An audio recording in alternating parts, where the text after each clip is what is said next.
Hello and welcome to Epics stenographers. आज हम लोग पढ़ने वाले हैं या बात करने वाले हैं how to clear CBT of SSC steno 2020 exams. तो अभी जैसे कि आप लोग को मालूम है, जैसे ये कोविड का ख़त्म होगा उसके बाद हमारा एसएससी स्टेनो में 2020 का रिटर्न एग्ज़ाम आने वाला है और उसके लिए फॉर्म फिलअप हो चुके हैं ऑलरेडी। और मे बी अगले 2 महीने या 2.5 महीने या 3 महीने में ये पेपर हो सकता है। तो इस वीडियो में आज हम लोग बात करेंगे कि किस अप्रोच के साथ और क्या क्या मेथड्स फॉलो करें ताकि अगले 3 महीने में हम भी तैयार हो सकें रिटर्न के लिए और हमारा रिटर्न अच्छे मार्क्स के साथ क्लियर हो जाए। तो चलिए इस वीडियो को आप लोग पूरा देखिएगा, क्योंकि अगर बीच में छोड़ जाओगे तो फिर समझ नहीं आएगा।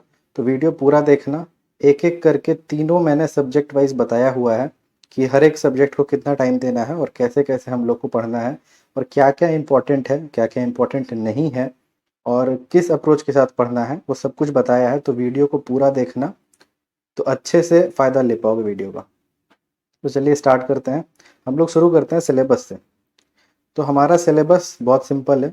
200 क्वेश्चन है हमारे और 200 मार्क्स के हैं। एक क्वेश्चन 1 मार्क्स कैरी करता है, नेगेटिव में -0.25 है एक क्वेश्चन के लिए। सबसे ज़्यादा जो वेटेज है, जो सबसे ज़्यादा हमारा वेटेज है वो इंग्लिश का है। 100 क्वेश्चन है इंग्लिश के, 100 मार्क्स। उसके बाद हमारा रीजनिंग 50 मार्क्स का है, 50 क्वेश्चन। फिर जीके जीएस और करंट अफेयर्स, सॉरी यहाँ जीएस 2 बार लिखा गया है, वो जीके है एक। तो जीके जीएस और करंट अफेयर्स 50 क्वेश्चन है, 50 मार्क्स है। हमें यही इन्हीं तीनों को प्रिपेयर करना है और बहुत ही अच्छे तरीके से प्रिपेयर करना है। ज़्यादा मेहनत भी नहीं करना, स्मार्टली करना है और मार्क्स पे फोकस करना है कि हमारा मार्क्स आना चाहिए। तो हम लोग स्टार्ट करते हैं इंग्लिश से, कि इंग्लिश को हम लोग कैसे प्रिपेयर करेंगे। तो इंग्लिश के लिए आप लोग आप लोग के पास तो कोई भी इंग्लिश की बुक होगी ही, कोई भी बुक हो सब चलेगा, बुक कोई भी ख़राब नहीं होती। तो अगर आपके पास प्रिंस टू पारामाउंट है तो भी ठीक है, रैंडन मार्टिन है तो भी अच्छा है, और कोई अदर बुक है जैसे अरिहंत है, स्पीडी है या और कोई बुक है तो भी चलेगा, कोई दिक्कत नहीं है। जो भी बुक है आपके पास इंग्लिश की उसको ले लें और उसके साथ ग्रामर स्टार्ट कर दें। और ग्रामर में कहाँ से स्टार्ट करना है, तो ग्रामर में अपने को स्टार्ट करना है पार्ट्स ऑफ स्पीच के साथ। Noun, pronoun, verb, adverb, adjective, conjunction, interjection, preposition, ये सारी चीज़ें स्टार्ट करनी है।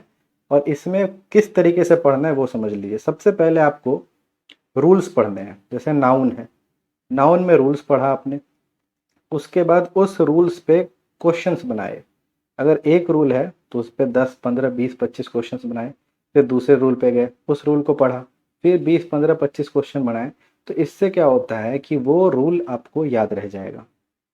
अगर आप रूल पढ़ते जाओगे, रूल को रटते जाओगे और उस पर क्वेश्चंस नहीं करोगे तो वो रूल आपको कभी भी याद नहीं रहेगा। आप 10 दिन, 12 दिन, 15 दिन में भूल जाओगे उस रूल को। तो सबसे इम्पोर्टेंट है कि अगर आप कोई भी रूल पढ़ रहे हो तो उस पर ज़रूर क्वेश्चंस बनाओ, ताकि जब आप गलती करोगे तो आपको बार बार याद आएगा कि ये रूल में ऐसे करना था। तो पहले आप शुरू करोगे पार्ट्स ऑफ स्पीच से। पार्ट्स ऑफ स्पीच करते हुए आप सारे रूल्स करोगे, उसके रूल्स के साथ साथ टॉपिक वाइज क्वेश्चंस बनाते चलोगे जो भी बुक्स में है, और सारे एग्जाम्पल्स भी सॉल्व करते चलोगे। उसके बाद क्या करना है, तो उसके बाद टेंस, वॉइस और नरेशन, इन 3 चीज़ों पे फोकस करना है। टेंस पे सारे उसके रूल्स, प्रेजेंट, पास्ट, फ्यूचर के कितने एक्सेप्शंस हैं, रूल्स हैं, वो सारे याद करने हैं, उस पर क्वेश्चंस बनाने हैं। उसके बाद वॉइस और नरेशन पे हमें क्वेश्चंस बनाने हैं। और वॉइस और नरेशन के लिए कोई अलग, अगर अलग से बुक है आपके पास तो वो फॉलो कर सकते हो। जैसे ऑक्सफोर्ड की एक बुक आती है, उसमें वॉइस और नरेशन बड़ा अच्छे से दिया हुआ है, वो फॉलो करो। और जब टेंस, वॉइस, नरेशन के सारे रूल्स याद हो जाएं तो उसके बाद आप ए के सिंह की बुक आती है जिसमें कि C G L, C H S L, C P O, steno, M T S तक के सारे इंग्लिश के क्वेश्चन उसमें दिए हुए हैं। उसमें से आप छांट करके सिर्फ वॉइस और नरेशंस के क्वेश्चंस करोगे, क्योंकि आपके सीबीटी में 10 वॉइस और 10 नरेशन यानी टोटल 20 मार्क्स इसी से आएंगे। तो बहुत इंपॉर्टेंट हो जाता है कि 100 में से 20 मार्क्स बहुत होते हैं। यहाँ एक एक मार्क्स, आधे आधे मार्क्स पे 5-5, 6-6 डिपार्टमेंट चेंज हो जाते हैं फाइनल मेरिट में। तो बहुत इंपॉर्टेंट है कि आप एक एक मार्क्स के लिए मेहनत करो।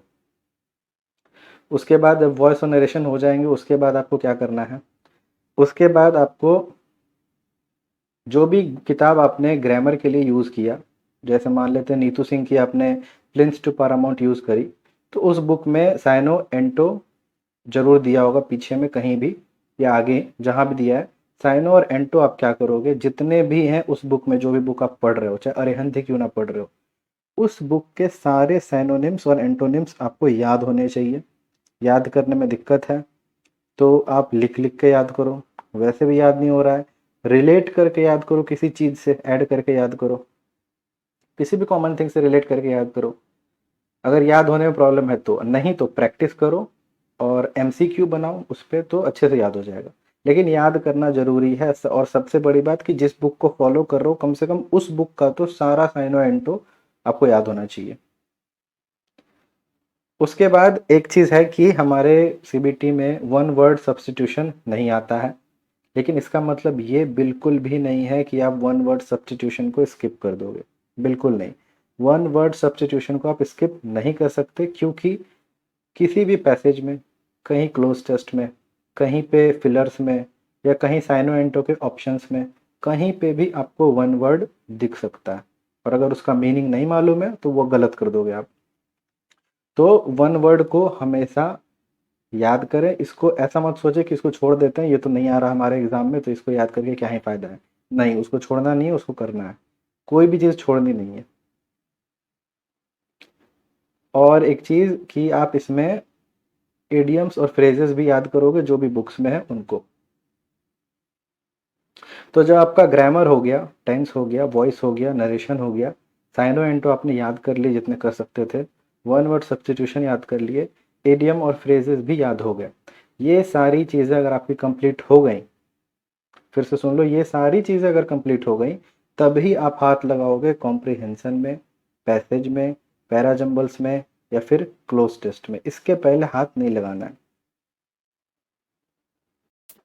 क्योंकि ये जो पैराजम्बल्स हैं, पैसेजेस हैं, क्लोज टेस्ट हैं, कॉम्प्रिहेंशन है, और जो भी इसमें क्वेश्चंस आएंगे, फिलर्स आएंगे, या पैसेज पढ़ के उसमें आंसर देना रहेगा, या फिर क्लोज टेस्ट आप बना रहे हो उसमें आपको समझना है कि ये पैसेज कहना क्या चाह रहा है।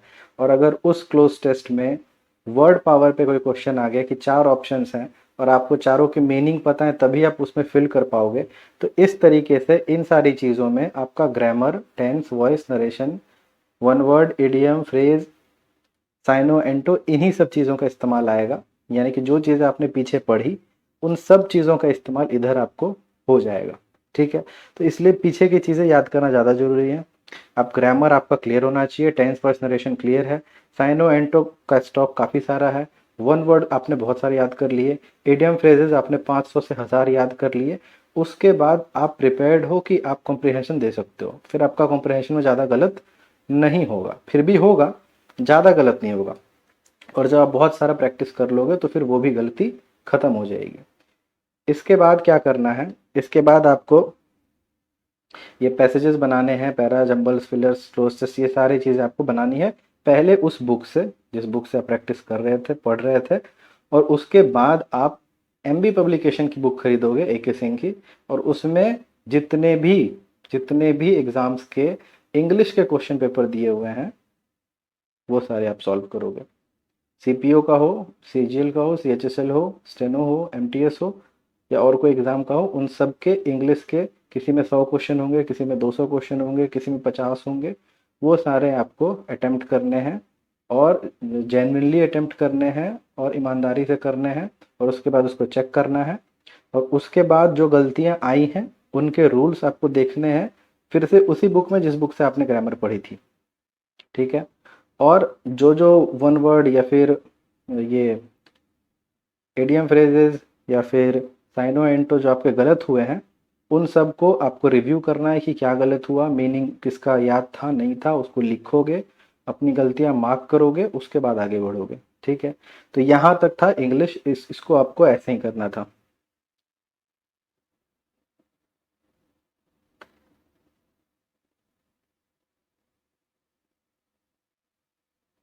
उसके बाद आते हैं रीजनिंग पे।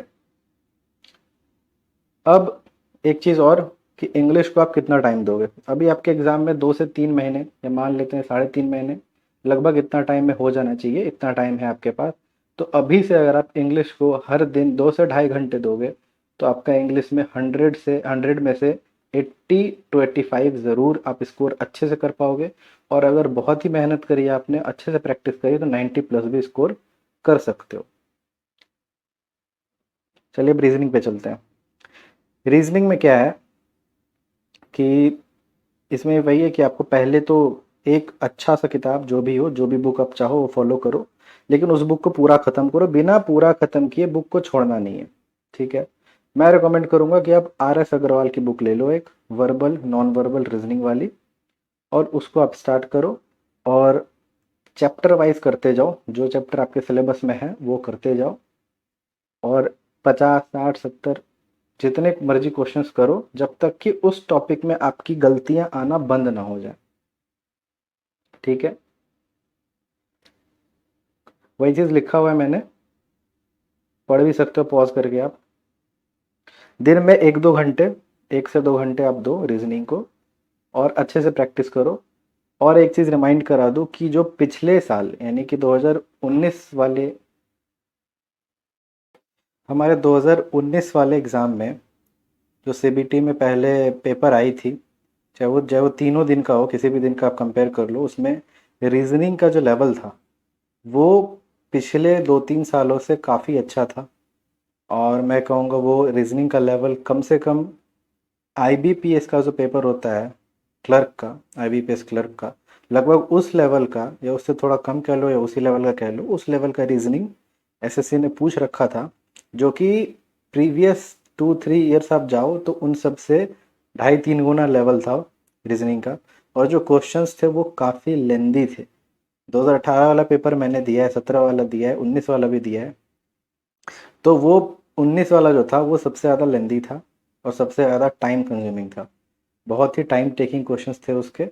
और तुरंत इंस्टेंट जो होता है ना कि भाई क्वेश्चन देखा 10 15 20 सेकंड में आंसर आ गया, वो क्वेश्चंस नहीं थे। आपको प्रॉपर 1 मिनट 1.5 मिनट उस क्वेश्चन में देना पड़ता तो जाके आपका आंसर आता। तो क्वेश्चंस इजी थे लेकिन लेंदी थे, टाइम कंज्यूमिंग थे। तो इसलिए अगर आप रीजनिंग अच्छे लेवल पे प्रैक्टिस करके जाओगे और बैंकिंग लेवल तक की आप कर लोगे तो आपका रीजनिंग में स्कोर अच्छा हो जाएगा।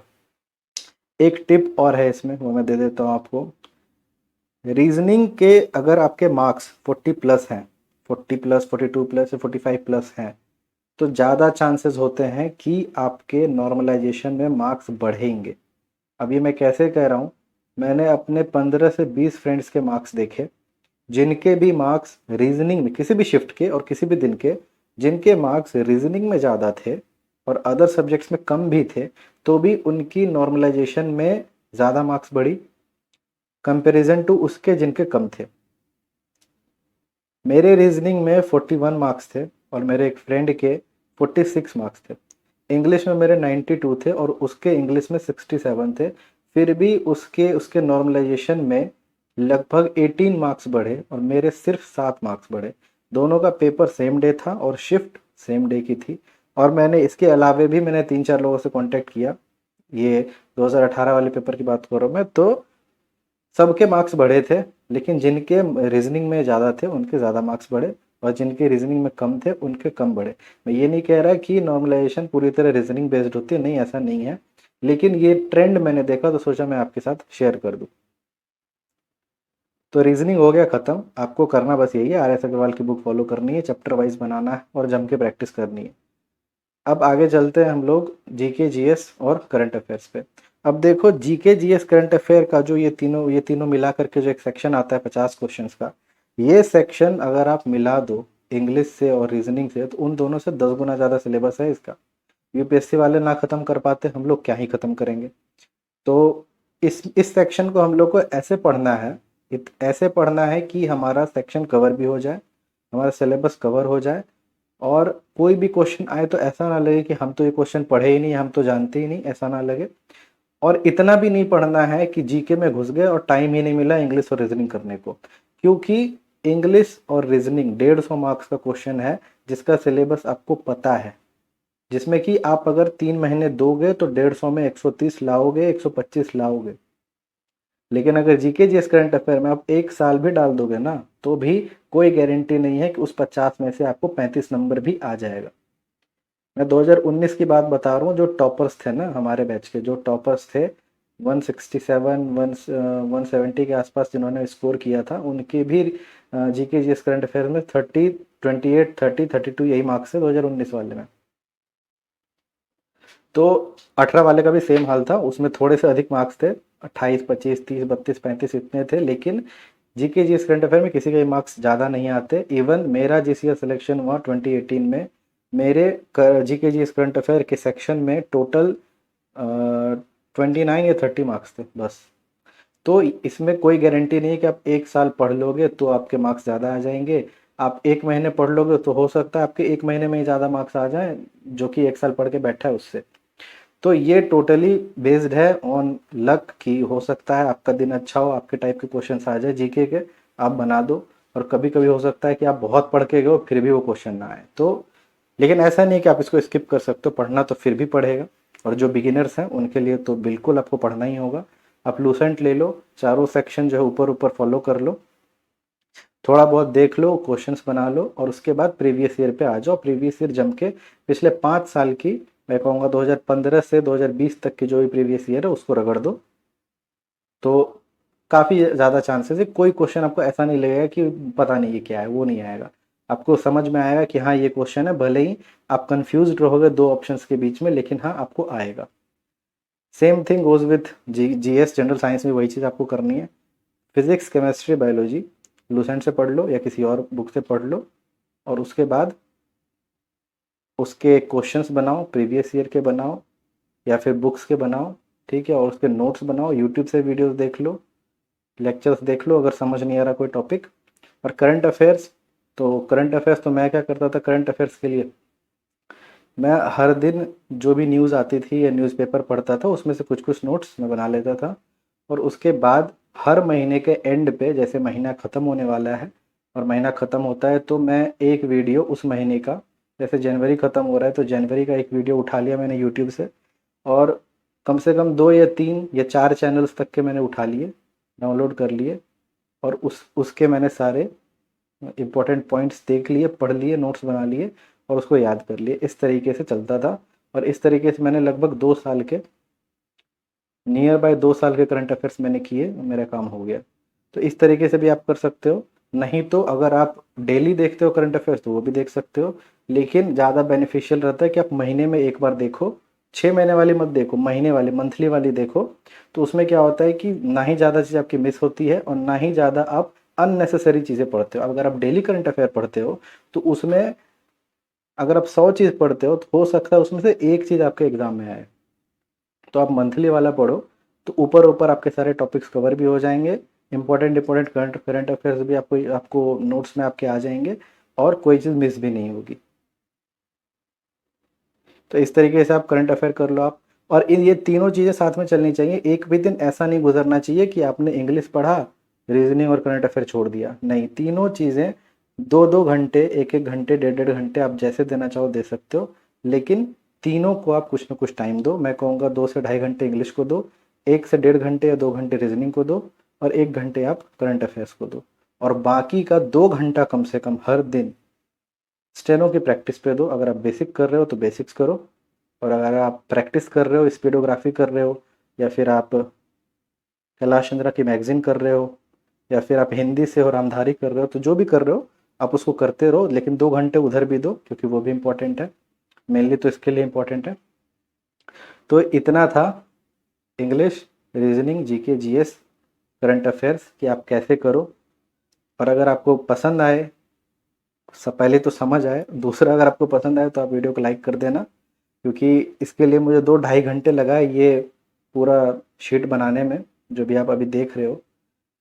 और अगर आपको स्किल टेस्ट के लिए ऐसी वीडियो चाहिए कि स्किल टेस्ट में स्पीड कैसे गेन करें या स्टार्ट कैसे करें, तो आप उसके लिए कमेंट कर देना कि किस टाइप की वीडियो चाहिए, तो मैं उस पर एक वीडियो डाल दूँगा।